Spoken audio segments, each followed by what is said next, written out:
Welcome, everyone. I am Robin DeLucia, owner of Empower Coaching. I'm a career coach and cheerleader of many people right now that are unemployed during COVID.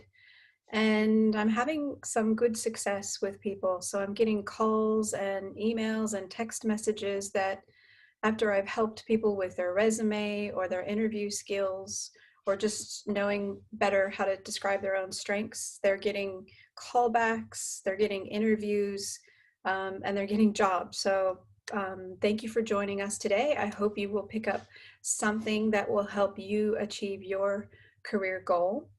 I'm just going to go through these slides and we will share those with you if you are interested. And also I've got a couple of resumes, real life resumes that I'm going to share with you as well.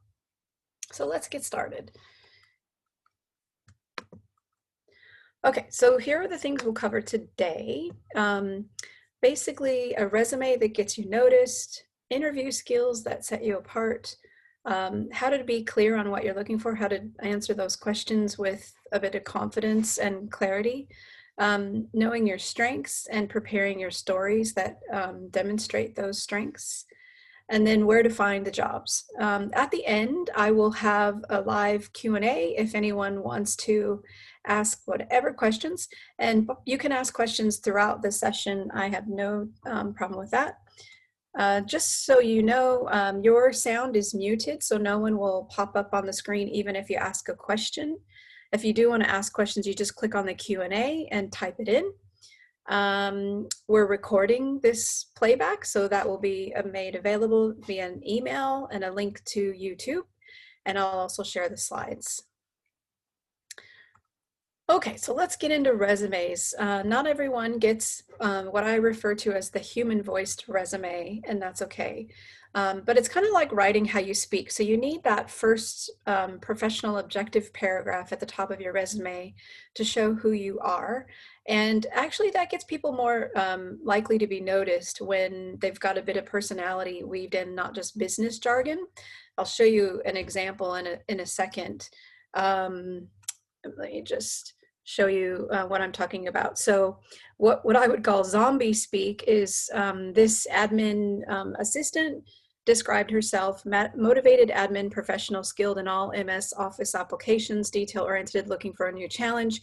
When she reworded that, I'm an admin assistant looking for a busy office to organize. My strength is in managing an overbooked CEO schedule and commitment so he or she can focus on leading. So just that shift in language got her the job. So there were, I think, 200 applicants, and she was able to get the job because she changed the language in her resume. So now I'm going to share with you an old resume, and I'll just point out the things that they're not bad. So this is a resume that a client that came to me, and she was pretty unhappy with her employer and she really wanted a change, but she wasn't getting any callbacks. And so there was a new job advertisement that popped up, and she reached out to me and asked me, can you help me? I want to really position myself as a strong contender for this role. And so right away, I gave her feedback that there are a few things that we need to change in her resume. So first of all, it's just kind of bland. Like it's a lot of bullet points. There's not a lot of headings. It's at first glance, it's a bit wordy. And just to get to the basics, never put your mailing address, your home address on your resume anymore. It's just not required, and particularly in COVID, lots of people are working from home, so it doesn't matter. So you really should only have your name, your mobile number, your email, and possibly your LinkedIn if you're looking for office type jobs at the top of your resume. And then an overview, we really want that a simple, quick paragraph, like I said, that's in human voice that talks about who you are. Then this middle section of your first page should be your capabilities. And again, there's quite a bit of wording in here. So she did well to list the important skills, But what she didn't list is, for example, proof that she has project management. So with project management, she can say, I manage, small projects, large projects with 5 people to 30 people, budgets from $1,000 to $500,000. So all of those things actually give her more credibility that she does have project management skills. And then same thing for all of these, just giving a story. And I'll show you the example that we converted it to after this actually got her a new job. So the technical skills, you can actually put it in a table. It's a bit easier to read. I'll show you the example of that. And then maybe even start your work history on the second page.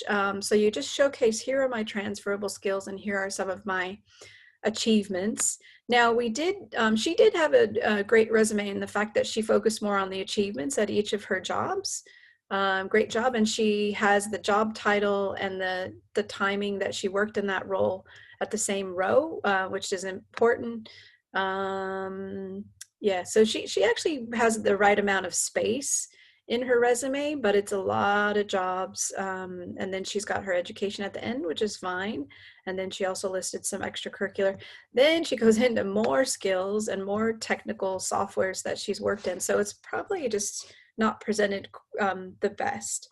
Now, let me show you a new version of this resume that we converted it to, and this got her a job, a couple of callbacks actually for interviews, so she got to choose the employer of her choice.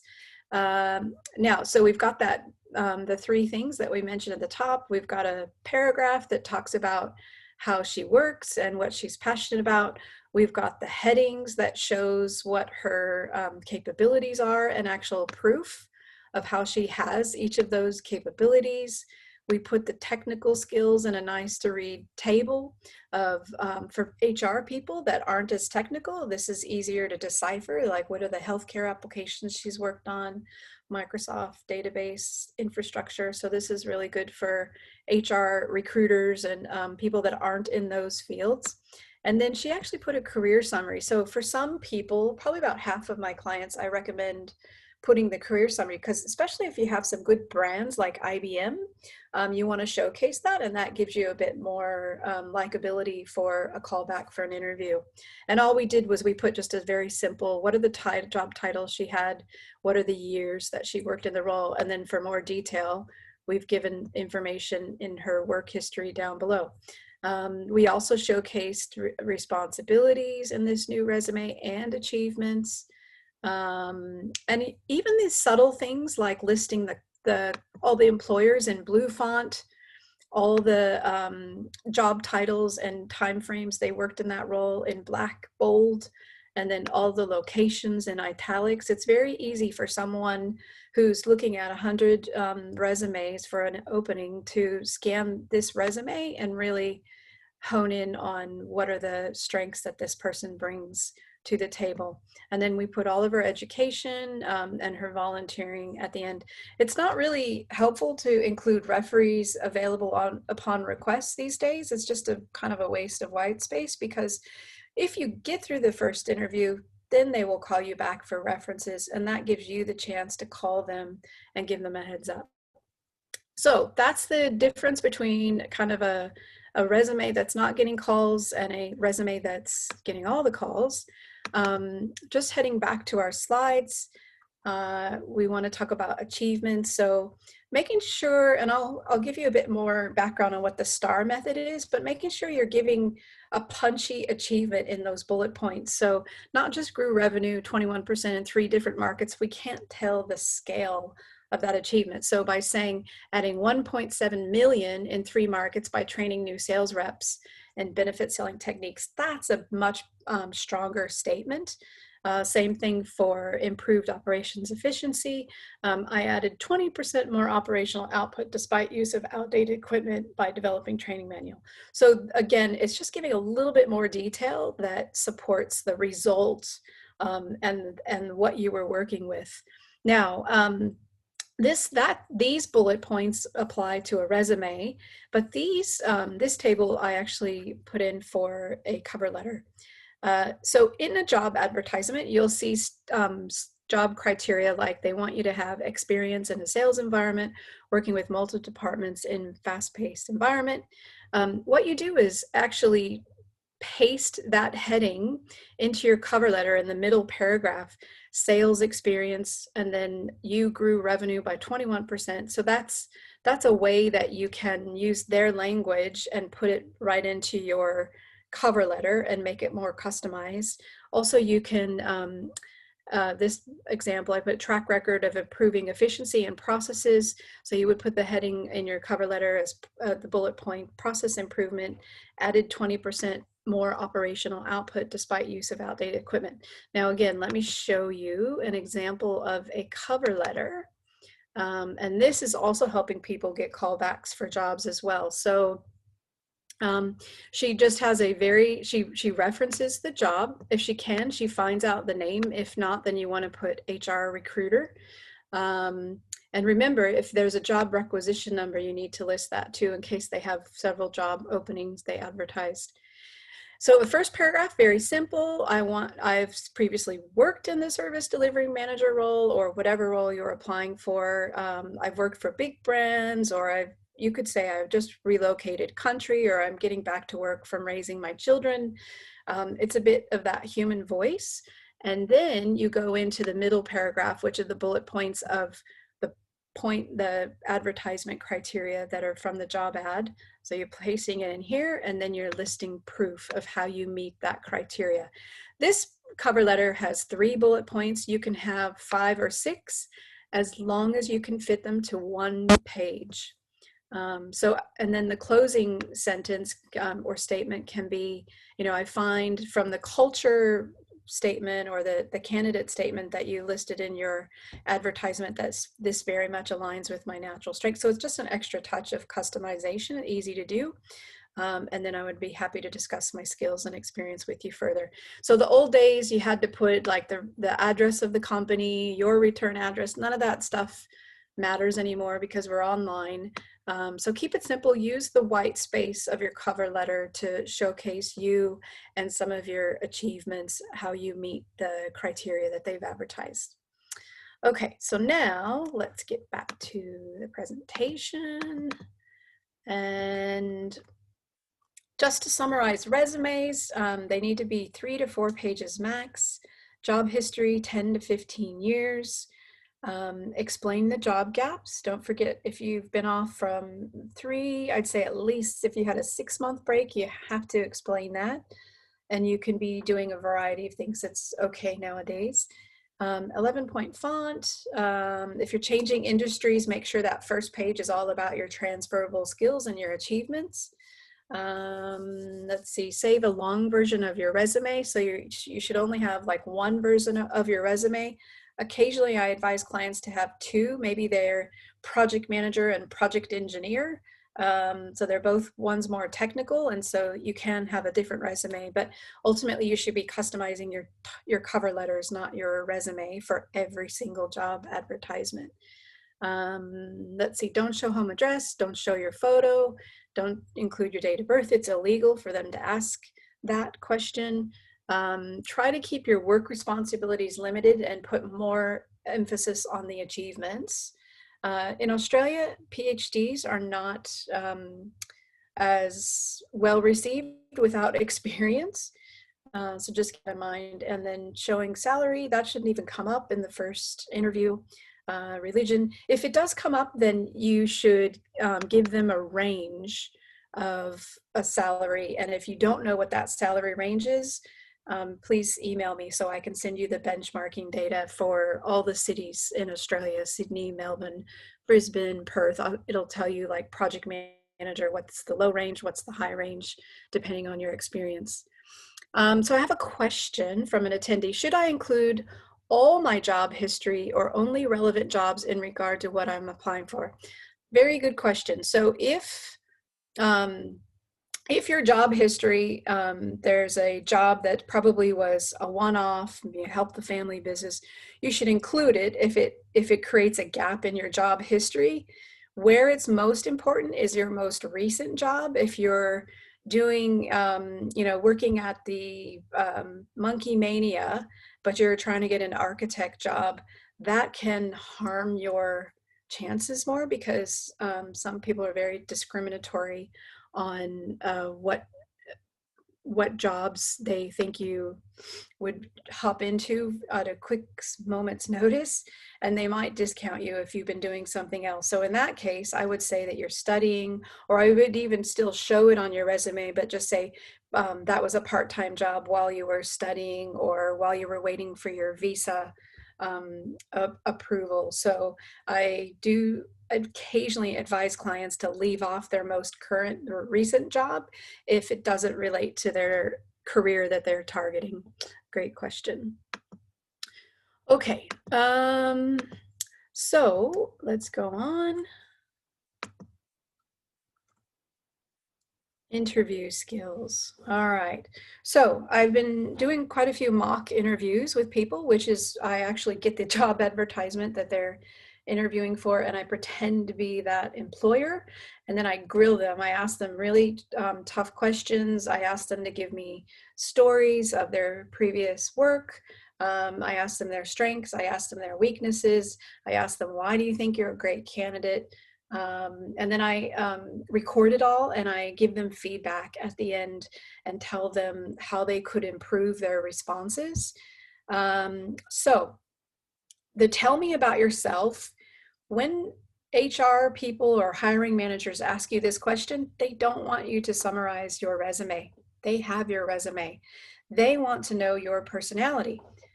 Australians like to know. You can talk about your personality. You can talk about where you grew up.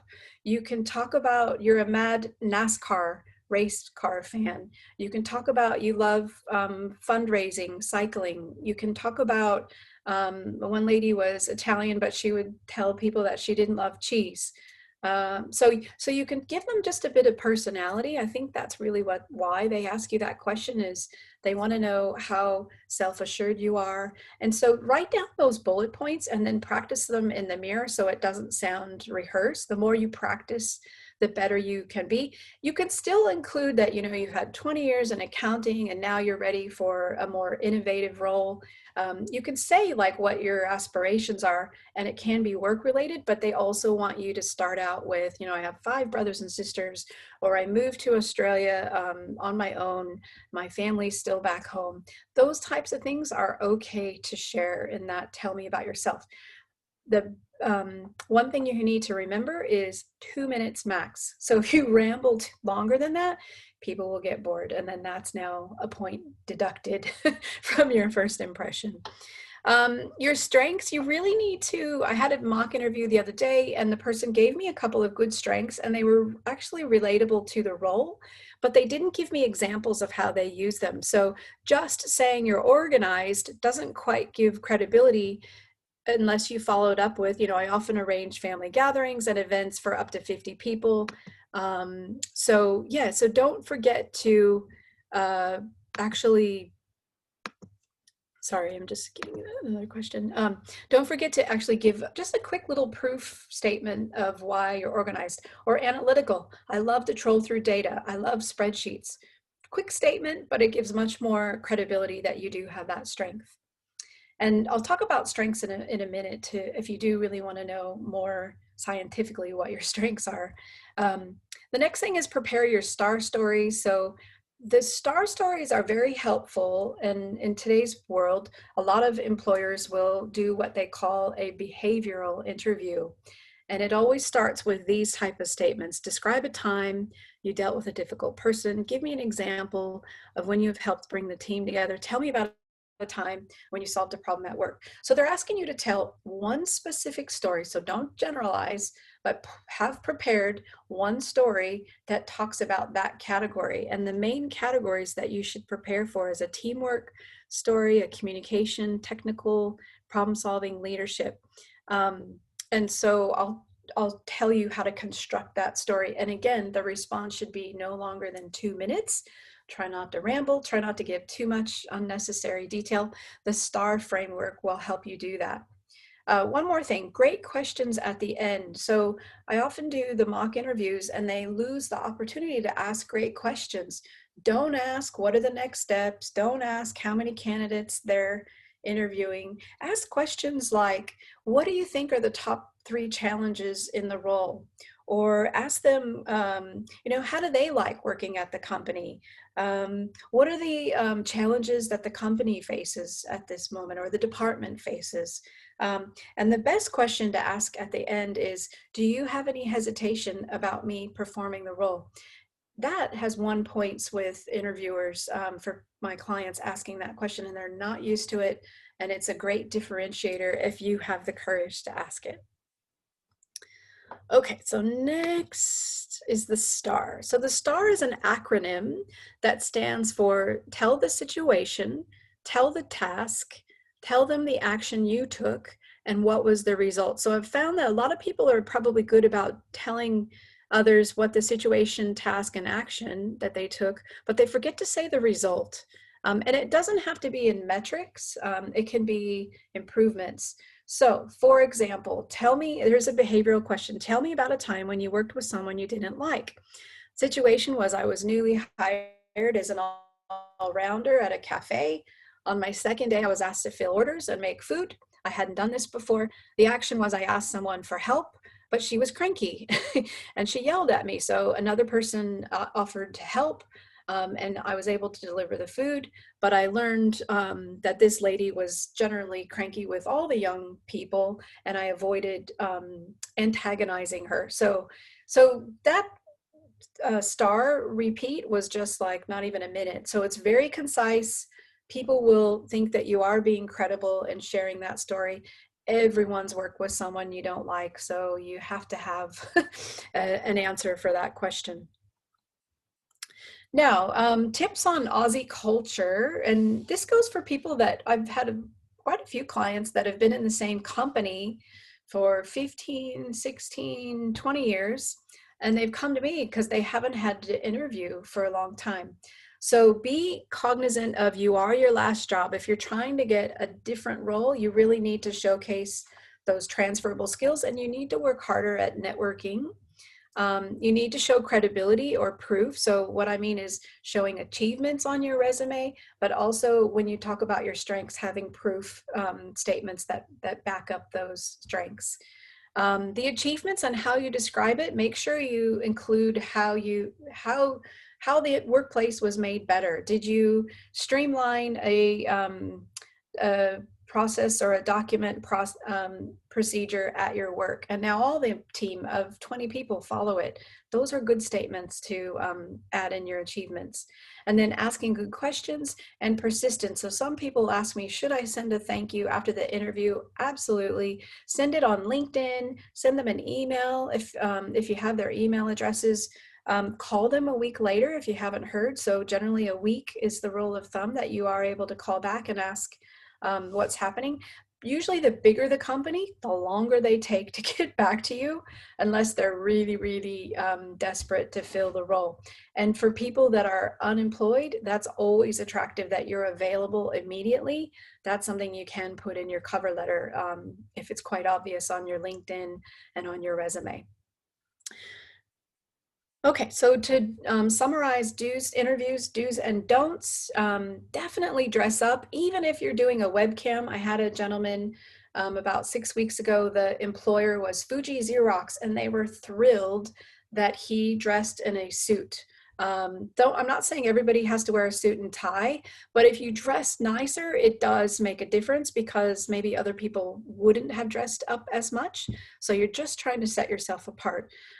Have your star stories. And if you're having a job interview on your webcam, you can have a little book stand and have those 5 stories on a piece of paper in front of you, so you remember which ones apply to which behavioral questions. Definitely research the company or the person that you're interviewing. Look through their LinkedIn profile. And my HR team that I used to be an HR director. So the team that I managed that told me in their recruitment area that they would always test the candidate by asking them, what do you think of our website? And you could tell right away who hadn't even bothered to look at the website. But people that could give candid feedback, they built that credibility very quickly. Show self-awareness. So when they ask you about your weaknesses, be candid. The more authentic you are and how you've used that weakness to now be like, so I sent out pricing information to a third party that shouldn't have received it. And now I'm more vigilant about emails that I send out to everybody. So yeah, being authentic and showing that you've learned from your mistakes. Be yourself, send a thank you note. And then don't diminish your value, particularly for the ladies. We always think, oh, we haven't done the role. Are we good enough? You are. So just fake it till you make it, and don't make statements like, well, I believe I am, or I think I am. Don't forget to bring good, thoughtful questions. So I tell everybody, bring at least 3 questions to your interview. This is a different star pose. So this is, there's a TED Talk. If you do a star pose before to help your nervousness, it actually helps calm you down. Take some deep breaths. It's a psychological technique that's been proven. So there's a whole 20-minute TED Talk on that. At the end, I will share that with you. Don't ramble. 2-minute responses for each question is the general rule of thumb. And don't be afraid to say, sorry, I'm nervous. If I told you at the beginning of this session, hey guys, I'm really nervous, this is my first webinar, you probably would be a bit more forgiving. So it's okay to say it once, and then people will be a bit more empathetic to you. And don't forget to turn off your self-camera view if you are having webcam job interviews. It's very distracting if you don't. Okay, should I ever give suggestions to the company on what to do better? Or will that come off as arrogant or knowledgeable? Look, I think it depends on that feedback that you're giving. So if you're saying that, hey, it would be great to have some more customer testimonials on your website, that's pretty good feedback.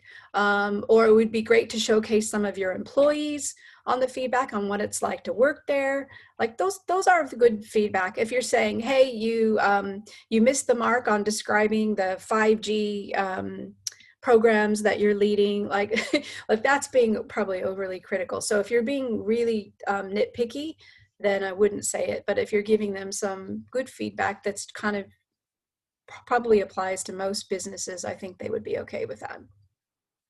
Good question. Okay, so let's move on to the next slide. All right, so I had a client recently, he's in Melbourne, and we went through all these coaching sessions. He knew his strengths. He was unhappy at his employer. He's been there quite a long time. He's ready to move. And I got him a meeting with a kind of an executive sales recruiter, because that was his industry. And when that meeting occurred, the recruiter asked him, what are you looking for? And he said, oh, I wasn't ready for that question. So you really need to be ready to say, you don't have to say a particular job. You can actually describe the components, a job that gives me creativity or allows me to work from home. It gives me some autonomy. I'm able to problem solve. I really want to get into the production design field, and I would love to be working for a manufacturing company. So just something, a bit of specifics, and then people can more proactively help you in introducing you to their contacts or coming up with ideas of things that you could explore. So make sure that you don't waffle and kind of not are unsure of what you're looking for. And if you say anything, that's not helpful. So you really want to have specific areas that you're targeting. So no waffling. Confidence is important.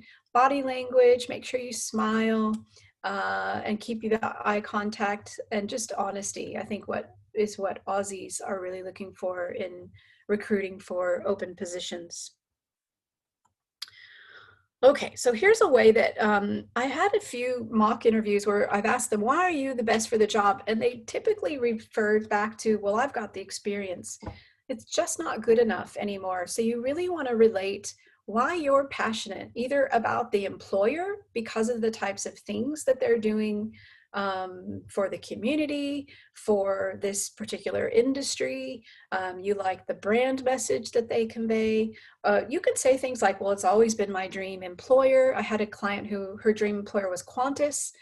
She worked really hard for maybe 2.5 years to get hired by them, but that was her dream job because they're prestigious. They're just an employer that she really looked up to. And those are the things that you can also say, besides having the experience, I thrive in the environment of, whatever the role is. So make sure you add just a little bit of extra clarity on not only your experience makes you great for the job, but your personality or your passion to sell things or do things for that company. So the more passion you have, the better your chances, because employers don't want to take a risk on you if it's just a paycheck. And maybe you'll see a new job come along and ditch them after 3 or 6 months after they've trained you. So they really want to know that you want to work for them. Okay, so I am a Gallup Strengths accredited coach. And what that means is there's a profiling tool called the Clifton Strengths Finder. Gallup is the owner of that tool. And there are 34 strengths. So you can take the top 5 strength survey. It costs like 35, $40. Or you can take the full 34 strength survey, and that cost about $80. Now, I know my top 5 strengths, and my family makes fun of me, and I love meeting other woos. So my 5 strengths are relator, good with people, positivity, always smiling, always encouraging others. A ranger, I always prepare for my webinars. I go through the slides, I see what I can refresh.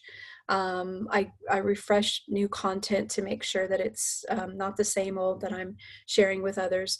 And responsibility, I want to make sure I'm always on time for my meetings. I usually sign in a minute or 2 early. So I just don't like to let people down. And then woo, I love winning others over, and I love when I meet other woos. My oldest daughter is a woo, and we are super chatty and super outgoing and love meeting strangers. So knowing your strengths, those might be very good strengths to repeat to an employer who's looking for those qualities in the role that they're recruiting for.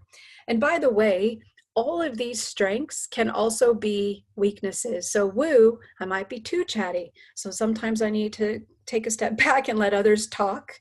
Or I might be too positive. I might be perceived as naive, and people think I don't get the enormity of a problem. So I need to be aware of those things. And those are answers to the question of what's your weakness. Now, regarding the Gallup strengths, here are the full 34 strengths. Some of them are intuitive, you know what they mean, but others, you'd have to have someone like me help you unpack those strengths. Like for learner, I love learners because they always have a book on their bedside table, and they just love the process of learning. I love people that have context because they love history and thinking about the past. They love watching documentaries and old movies.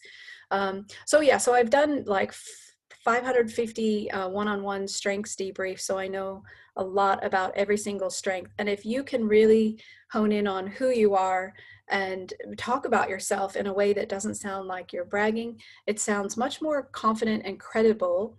And it can help you make career decisions. So sometimes people might have, so I had a client, a lady who had a lot of strengths in the relationship building, but she was a tax accountant and she was just not happy.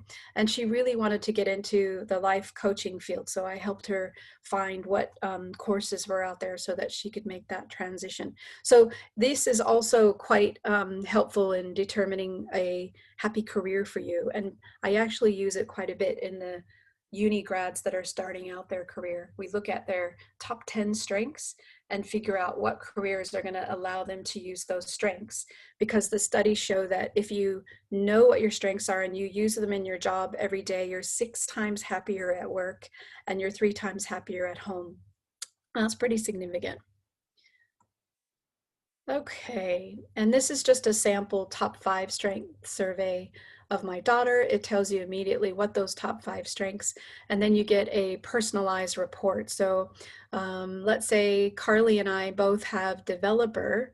Her report still reads very differently than mine because of the way she answered the questions and the way the strengths are combined, but the likelihood of her having the same top 5 as anyone else in this order is 1 in 33 million. So I really am passionate about strengths. I do it a lot for clients who are low in confidence and they need that boost. Because I think a lot of times people often discover there's a couple strengths that they take for granted. They didn't realize that a lot of other people don't have it.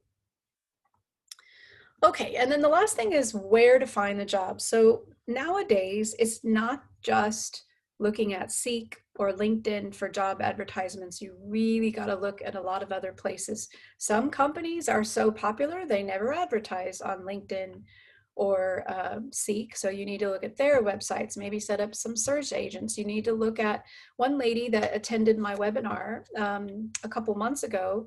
She was from China and she'd worked for Disney in China, and she had this fantastic resume in construction and project management, and she was not able to find work here for the last year.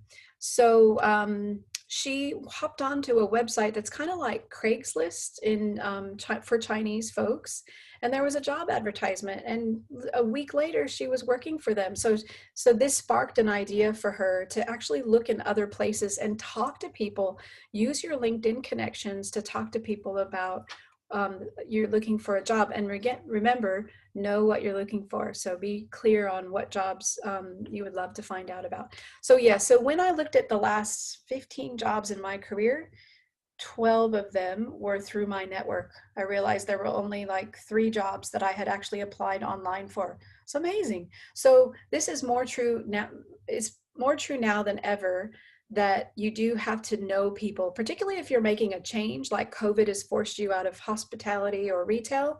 You have to network in order to find those new opportunities. And don't be afraid to tap your own contacts, because they often know people in that field that you're targeting.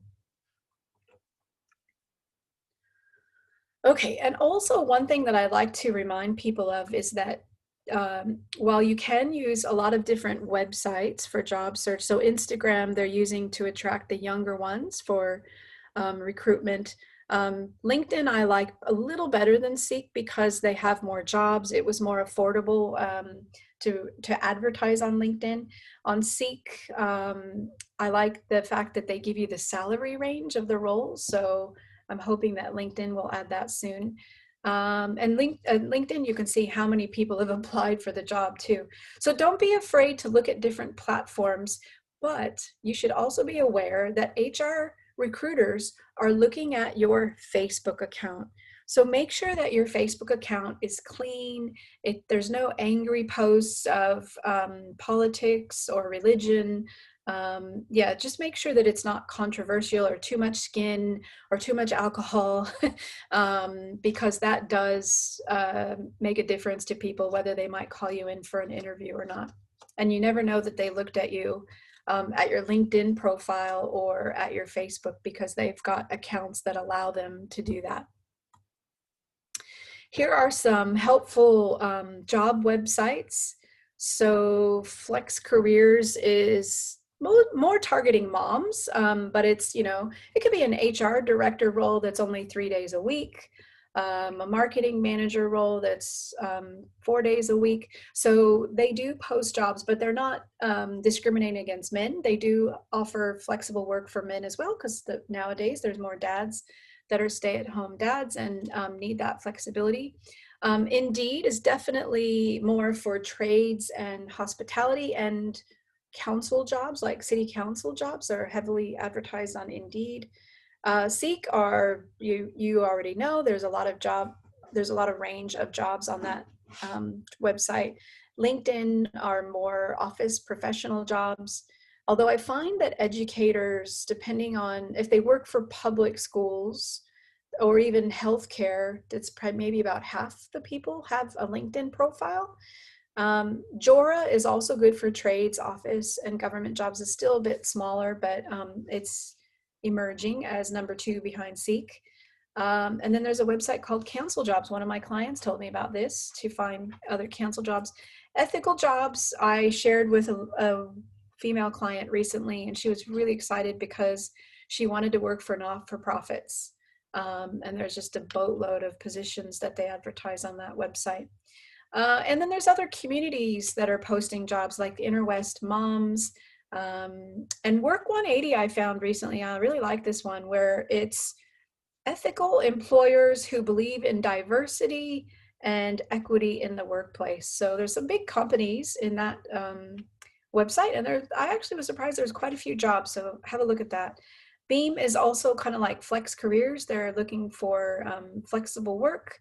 Just Moms. Puffling is a cool one. I think they will struggle, but they're a job advertisement where if you see a job ad, but you only want to do it, let's say 2 or 3 days a week, they'll help you partner with another person to do a job share to make it a full-time position. And they also help you package the proposal to that employer to say, hey, we could do this on a job sharing basis, and here's how it could work. So now talking about LinkedIn, it is really helpful. It can help, you can organize your network. You can keep track of people you went to school with. Parents that your kids go to school with is always a good connection. You can create a new network. You can learn, like I always follow the career experts on LinkedIn to make sure that I'm giving the new and freshest advice, like don't include your home address on your resume. Be more achievement oriented in your interview and your resume. And then finding opportunities. There's always an opportunity to ask someone just to have a career advice meeting, and people are generally happy to do that. If you're not asking them for a job, just ask them for career advice. People are willing to meet with you for 15, 30 minutes, offer to buy them a coffee. You offer to schedule the Zoom meeting for them. So make it as easy as possible for them. And just, it helps you become more visible. So the more likes in your network, they get notified, or when you share an article, you get noticed by your connections. So it's always good to, I guess we say, shake the tree, rattle the tree. And then it helps you be well prepared for job interviews. So there's a lot of great information on LinkedIn, and particularly about what's happening with COVID these days. And then these are just a few TED Talks that I like to recommend to people. So getting back to work after a career break. Love this one by Carol Fishman. She talks about how we are frozen in time if we worked with someone 10 years, 15 years ago. And that doesn't change, even though you might have been on maternity leave or paternity leave. People still remember what a great worker you were. So don't be afraid to tap into that network. Then another about why we have too few women leaders. Brene Brown, I love this one for people who have low confidence, because it talks about if we don't have the courage to leave school and find a new job, or move to a different country, or start dating a new partner, like all of those things are courageous in the fact that vulnerability kind of makes the world go round. We've got to get out of our comfort zone and try new things. And then Amy Cuddy is the psychologist that talks about the power pose. You know, when you cross the Olympic finish line, it's a worldwide known pose of kind of victory and I am strong. So she'll give you a bit of background on that. And so just to recap, and we'll do some Q&A questions with the audience. We've talked about why it's important to know your strengths, not to waffle, just have like 3 strengths ready to go, and examples of those strengths is really smart for you to have that prepared. How to write a CV or a resume that gets you noticed, and a cover letter. Using a bit of human voice as much as you can. And then why it's important to show passion for the role that you're applying for, to not be kind of wishy-washy, as we would say, and where to find the jobs that are right for you, and then how to ace an interview. And I've got a whole interview guide that I'm happy to share with you if you email me, or I can also share with you benchmarking salary data. So I just download it every year from a company that surveys everyone across Australia and all the different jobs. It's like a 150-page document, but it's got the salary ranges for every role you can think of, and the pay scale for every metropolitan city in Australia. Is really helpful for people negotiating salaries or even salary increases. And I think that's it for now. So let me just open it up for questions. and see if anybody would like to ask me some questions on the Q&A.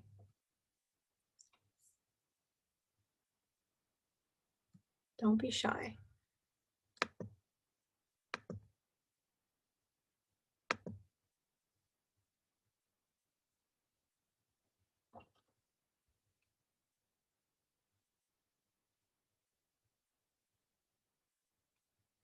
Okay, here's a question. Okay, so will employers be more inclined to hire me if I look at their LinkedIn? Okay, this is a good question. So I give advice to people that are struggling to get callbacks in that persistence category that I mentioned to do kind of a three strike approach. So if you can view their LinkedIn profile, if you can send them an email, if you can call them, that all helps raise your profile to the top of the pile of resumes. So be persistent but polite. Don't be demanding and ask them to call you back. Tell them you'll call them back or you'll follow up with them. But yes, the more name recognition you can get, or even having someone who works at the company mention your name to the HR person is a good thing. So you want to have as much contact as possible to show that you really are passionate about this job that's being advertised. Good question.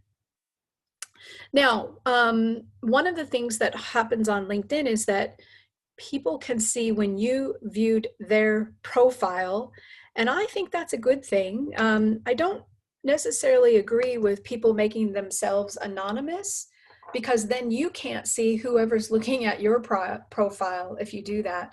And I discourage people from doing anonymous settings in their LinkedIn, because I think it's better that people can see that you're looking at their profile. If it's your nemesis, your enemy, obviously then you don't want to look at their profile, but you could switch it and switch it back, I guess. But yeah, it's good for them to see that you viewed their profile. It's good for you to reach out to them, send them a LinkedIn connection request.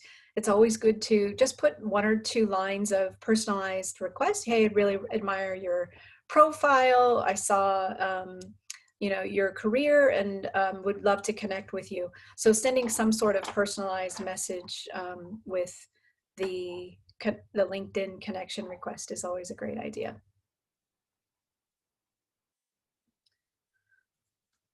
Great. And then we have one other question. Should I declare I'm looking at other jobs, and will that make employers less inclined to go ahead with me? That is a great question. So if you're interviewing for a job, particularly with a recruiter, you have to keep them informed. They get so irritated that they don't know that you're also being looked at by another company or another employer. So it actually is good for 2 reasons that you keep them informed. A, it makes them aware so they don't get caught out and embarrassed in front of their own client, the employer that they're recruiting the job for. But it also lights a fire so they can put pressure that, hey, you're a hot commodity and let's move on this if we want to consider hiring this person. Look, the only time I had one client recently who he did go to the interview and he did let them know that he was being interviewed for another job, but they didn't go with him because they didn't like the fact that he had to give 4 weeks notice to his current employer. They wanted him sooner. And to me, that's a integrity issue. So if they are expecting you to break that contract with your current employer and leave it in bad taste, then that's not an employer that you want to go to. And it actually says a lot about the employee that they don't want to leave it with any bad feelings. They want to leave that job in good standing, and I don't blame them. They want to have a reference down the track, and so that's a good thing to do. So good questions.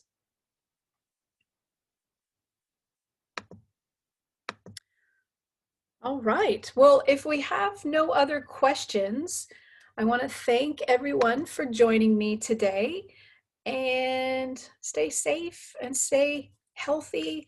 And if you have any questions, you can follow me on my website and we'll subscribe you to the newsletter. I also have like a free online career portal that we can give you access to resume templates, cover letter templates, interview guides, all that stuff. But anyway, thanks for watching. Bye.